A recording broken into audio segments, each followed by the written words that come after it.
ఆలగడ్డలో indoor stadium ప్రారంభోత్సవానికి ఇచ్చేసినటువంటి మంత్రివర్యులు ఆర్కే రోజా గారికి, అలాగే పెద్దలు గంగుల ప్రభాకర్ రెడ్డి గారికి, అలాగే స్థానిక శాసనసభ్యులు గంగుల నాణ్యన్నకు, విజేందర్ రెడ్డి గారికి, వేదిక మీద ఉన్న పెద్దలకు, వైఎస్ఆర్ కాంగ్రెస్ పార్టీ నాయకులకు, కార్యకర్తలకు, ముఖ్యంగా ఈ కార్యక్రమంలో పాల్గొనడానికి ఇచ్చేసిన యువకులకు అందరికీ నా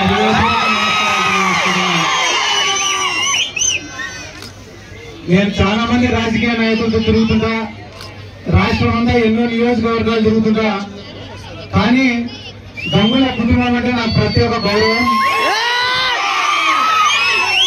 ప్రత్యేక అభిమానం కూడా. ఎందుకంటే రాజకీయ నాయకుడికి ఉండాల్సినటువంటి మొట్టమొదటి లక్షణం, ప్రథమ లక్షణం ఏమిటంటే ప్రజలు ఎవరైనా మన ఇంటి దగ్గరికి వచ్చి ఒక సాయం అడిగినారంటే దాన్ని పరిష్కరించడం. ఎంతో మంది రాజకీయ నాయకుల దగ్గర ఒక ఫైల్ పెట్టుకొని పోతే కదా చూస్తారు, టీఆర్ఎకి ఇస్తారు, చేస్తాం లేదంటారు. కానీ ఇటువైపు గంగుల ప్రభాకర్ రెడ్డి కానీ ఎవరైనా పోయి ఒక ఫైల్ చేతికిచ్చి అన్నా మాకు ఈ పని కావాలంటే అది ఎంఆర్ఓ ఆఫీస్ అయినా సరే, ఆర్డీఓ ఆఫీస్ అయినా సరే, కలెక్టర్ ఆఫీస్ అయినా సరే, చివరికి సీఎం ఆఫీస్ అయినా సరే వెంటబడి మరి పనిచేసే నాయకులు ఈ గంగుల ఫ్యామిలీ. ప్రజలకు అంతగా ఉపయోగపడే కుటుంబం కాబట్టి నాకు ప్రత్యేకమైన గౌరవము, ఒక అభిమానం మా కుటుంబం అంటే. ముఖ్యంగా గంగుల నాయన చాలా మంది నాయకులు మా జిల్లాలో నేను చెప్పకూడదు, కానీ నాతో మాట్లాడాలంటే కూడా ఎప్పుడు కూడా తలనొప్పి అనుకుంటుంటారు. ఏమో ఏ కంపై ఎట్టగలుచుకునేవే అని చెప్పి చాలా మటుకు దూరంగా ఉంటారు. కానీ అటువంటి సమయంలో కూడా గంగుల నాయన ఎక్కడ ఉన్నా కూడా ప్రేమగా పలకరిస్తాడు. ఏదైనా కార్యక్రమాలు, వాళ్ళ ఇంట్లో ఫంక్షన్ కానీ ఏదైనా అందరినీ పిలుచుకొని ఉండే కార్యక్రమం ఏదైనా సరే ఖచ్చితంగా నాకు ఆహ్వానం పంపిస్తాడు. ఇన్ని రోజులు ఇంత నియోజకవర్గాలు తిరిగినా కూడా ఎక్కడా దొరకని ప్రేమ నాకు గంగుల నాణ్యన దగ్గర దొరుకుతాడు. ఈ ఇండోర్ స్టేడియం కోసం కూడా నాకు నిద్రలేని రాత్రులు చూపించాడు ఆయన. రాత్రి 10 గంటలకు 11 గంటలకు ఏం సిద్ధార్థ అయితేనే కాదు మా పని అంటే అన్న, కనీసం పట్టాలంటేనే 2-3 నెలలు పెడతాను, ఓపిక పట్టాలంటే అన్ని శాంక్షన్ చేపించి మరి కంప్లీట్ చేసినాడు. ఇది ఒక్క విషయం అనే కాదన్న, ఒక ఇండోర్ స్టేడియం విషయం అనే కాదు, రైతుల విషయంలో కానీ, కేసీ కెనాల్కు నీళ్లు వదలాలనే విషయంలో కానీ, రైతులకు పంట నష్టం వస్తే కానీ నష్టపరిహారం ఇప్పించాలని కానీ, విద్యార్థులకు సంబంధించిన అంశాలు కానీ, చివరికి టీచర్ల ట్రాన్స్ఫర్లు జరగాలంటే ఒక రాజకీయ నాయకుడికి మహా అంటే 5-10 ట్రాన్స్ఫర్లు చేయించుకునేవారు. కానీ వీళ్ళు మాత్రమే ఒక 50-100 చేయించుకున్నారు. అంటే ఇవన్నీ నేను ఏదో వాళ్ళని పొగడాలని చెప్పడంలే, నా కళ్ళతో నేను చూసిన సంఘటనలు మాత్రమే చెప్తున్నా. ఇంకొక విషయానికి వస్తే, ఈ రోజు నేను ఒక యువకుడిని, నా వయసు చాలా తక్కువ అయినా ఈరోజు ఒక ఆళ్లగడ్డకు పోయినా, నంద్యాలకు పోయినా, చివరికి శ్రీకాకుళానికి పోయినా కూడా బైరెడ్డి సిద్ధార్థ రెడ్డిని గుర్తుపట్టి అభిమానిస్తానంటే దానికి కారణం మా నాయకుడు, మన నాయకుడు వైఎస్ జగన్మోహన్ రెడ్డి గారు. ఎలక్షన్లకు కేవలం 2 నెలలు ఉన్నాయి, కేవలం 2 months. ఇంకా కాబట్టి ఇంకా మళ్ళా అందరూ సార్ మీలాగా అడిగి మళ్ళా అందరూ సార్ కొంతమంది కన్నీళ్లు పెట్టుకున్నారు, కొంతమంది కన్నీళ్లు తుడుస్తారు, కొంతమంది ఇంకా ఏమేమి అడుగుతారో నేను చెప్పకూడదు. కానీ ఇదే చివరి అవకాశం అని అడుక్కునే వాళ్ళు ఉంటారు. ఈసారి కానీ మీరు మాకు అవకాశం ఇవ్వకుంటే మేము చచ్చిపోతాం, ఊరు విడిచిపెట్టి పోవాల్సిందే అంటారు. కానీ నా యొక్క రిక్వెస్ట్ ఏం మీ అందరికీ అంటే కానీ, యువకులు కూడా ఎక్కువ మంది ఉన్నారు, ఎవరు మనకు మంచి చేస్తారు అని ఆలోచించుకొని ఓటేయాల్సినటువంటి అవసరం ఉంది. ఈసారి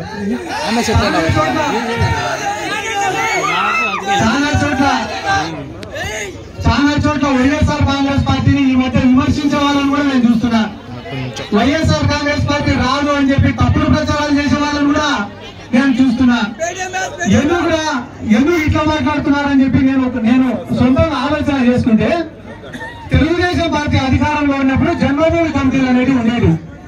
ఎవరైనా కూడా తెలుగుదేశం పార్టీ వాళ్ళ మాట వినలేదనుకో, పెన్షన్ కట్టు, ఎస్సీ కార్పొరేషన్ లోన్ రాదు, బీసీ కార్పొరేషన్ లోన్ రాదు, ఏదైనా ఇంటి పట్టా వస్తే ఇంటి పట్టా క్యాన్సిల్ చేస్తారు, ఇల్లు శాంక్షన్ అయితే ఇల్లు క్యాన్సిల్ చేస్తారు, ఏదైనా ఉద్యోగం ఉంటే ఆ ఉద్యోగం కూడా తీపిస్తారు. కాబట్టి తెలుగుదేశం పార్టీ గురించి ఆ రోజు ఎవరైనా మాట్లాడాలంటే అందరికీ కూడా భయం. కానీ ఈ రోజు వైఎస్ఆర్ కాంగ్రెస్ పార్టీని తేలికగా మాట్లాడుతున్నారు.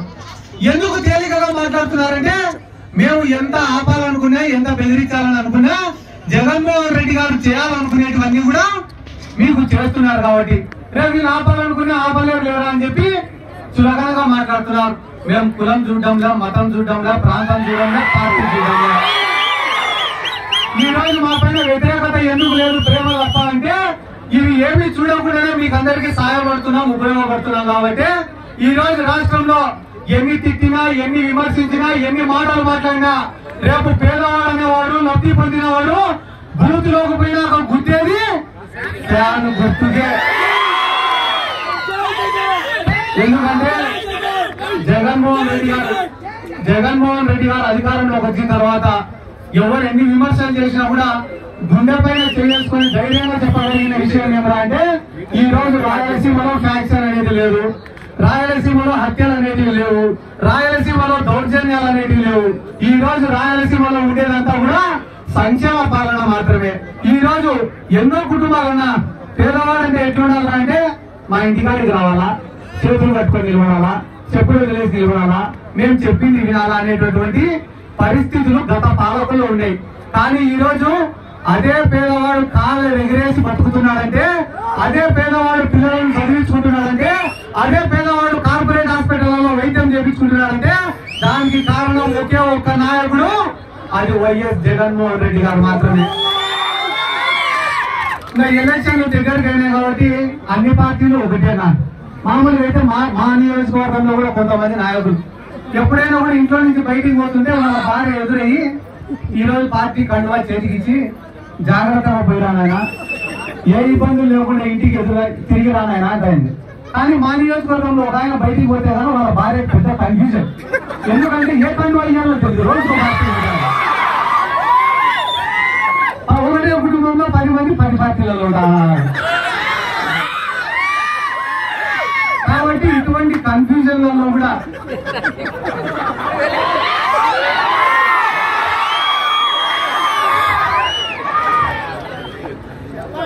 కాబట్టి నేనేం కోరుకునేదంటే కదా, జగన్మోహన్ రెడ్డి గారికి మీడియా వల్ల సపోర్ట్ లేదు. జగన్మోహన్ రెడ్డి గారికి మోడీనో కాంగ్రెస్ పార్టీనో ఇంకొకరినో అడుక్కోవాల్సిన అవసరం లేదు. సినిమా వాళ్ళని తెచ్చి క్యాంపెయినింగ్ చేయించుకోవాల్సిన అవసరం లేదు. మన బండికి మనమే ఓనరు, మనమే డ్రైవరు. మన పార్టీకి పబ్లిసిటీ చేయాలన్నా, మన పార్టీ కోసం పనిచేయాలన్నా అన్ని కూడా మనల్ని స్థాయిలో నిలబెట్టింది కూడా ఒకటే ఒక్క బ్రాండ్, అది వైఎస్ జగన్మోహన్ రెడ్డి గారే. అటువంటి జగన్మోహన్ రెడ్డి గారి కోసం కష్టపడి పని చేయడానికి నాలాంటి యువకులందరూ కూడా సిద్ధంగా ఉన్నారు. ఎందుకంటే ఈ నంద్యాల జిల్లాలో ఉండే తెలుగుదేశం పార్టీ వాళ్ళ గురించి కూడా పెద్దగా ఆలోచించాల్సినటువంటి అవసరం లేదు. ఎందుకంటే ఈ నంద్యాల జిల్లాలో ఉండే మెజారిటీ తెలుగుదేశం పార్టీ నాయకులకు, అంటే 80% మంది తెలుగుదేశం పార్టీ నాయకులకు పొలిటికల్ గా లైఫ్ ఇచ్చింది ఒకటి వైఎస్ రాజశేఖర రెడ్డి గారు, రెండోది వైఎస్ జగన్మోహన్ రెడ్డి గారు. ఎక్కడెక్కడ ఉండే వాళ్ళకందరికీ కూడా తీసుకొని వచ్చి ఆయన ఎమ్మెల్యేలను చేసినాడు, మంత్రులను చేసినాడు, పెద్ద పెద్ద స్థాయిలో కూర్చోబెట్టినాడు. కాబట్టి అటువంటి వాళ్ళు కూడా మా నియోజకవర్గం జోలికి వస్తే జీవిత ఖైదు అంటే లైఫ్ అనుభవించి, మర్డర్ కేసులో లైఫ్ అనుభవించిన వాళ్లకు కూడా క్షమాభిక్ష పెట్టి మళ్ళీ రాజకీయ జీవితం ప్రసాదించింది కూడా వైఎస్ రాజశేఖర రెడ్డి గారు, వైఎస్ కుటుంబం.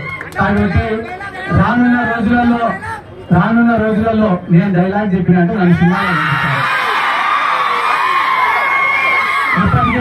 ఇప్పటికే చాలా మంది రాజకీయాలలో లేకుండా పంపించాలన్నారు. డైలాగ్ చెప్పినట్టు అదే చెప్పుకుంటారు. కాబట్టి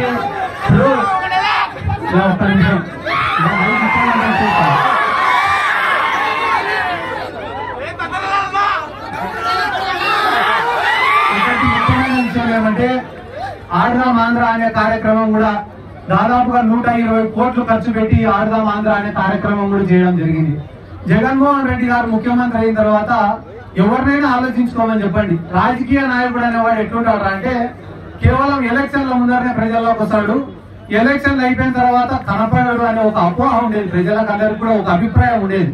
కానీ జగన్మోహన్ రెడ్డి గారు ముఖ్యమంత్రి అయిన తర్వాత గడప గడప మన ప్రభుత్వం అని చెప్పి ప్రజల్లోనే, జగనన్న సురక్ష అని చెప్పి ప్రజల్లోనే, జగనన్న ఆరోగ్య సురక్ష అని చెప్పి ప్రజల్లోనే, వై ఏపీ నీట్ జగన్ అని చెప్పి ప్రజల్లోనే, జగనన్నే మా భవిష్యత్తు అని చెప్పి ప్రజల్లోనే, ఇప్పుడు ఆడదాం ఆంధ్ర అని చెప్పి ప్రజల్లోనే, రేపు మేనిఫెస్టో తీసుకొని మళ్ళీ ప్రజల్లోనే.